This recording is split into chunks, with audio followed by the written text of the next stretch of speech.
সিম তো অনেক রকমভাবেই রান্না করে খেয়েছেন, একবার এইভাবে রান্না করে খেয়ে দেখুন, খেতে কিন্তু অসাধারণ হয়। এটি রান্না করবার জন্য আমি এখানে মুসুরির ডাল ভিজিয়ে বেটে নিয়েছি, আর সিমগুলোকে কুচি কুচি করে কেটে নিয়েছি। আর কুচনো সিমের মধ্যে আমি দিয়ে দিচ্ছি পেঁয়াজ কুচি আর ডাল বাটাটা, আর দিচ্ছি লঙ্কার গুঁড়ো, হলুদ গুঁড়ো, জিরের গুঁড়ো আর পরিমাণ মতো নুন দিয়ে ভালো করে মেখে নিচ্ছি। আর এই রান্নাটা করবার জন্য আমি সর্ষে আর কাঁচা লঙ্কা বেটে নিচ্ছি।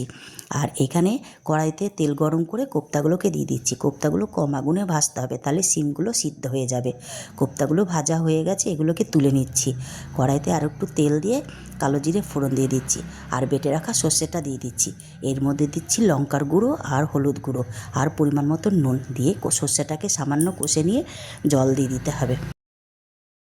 এটা ফুটে উঠলে এর মধ্যে কোপ্তাগুলো দিয়ে দিতে হবে, দিয়ে কিছুক্ষণ ভালো করে এটাকে রান্না করে নিতে হবে। এটা রান্না হয়ে গেলে এর মধ্যে একটু সর্ষের তেল দিয়ে নামিয়ে নিতে হবে। একবার এইভাবে করে খেয়ে দেখুন, খেতে খুব টেস্টি হয়।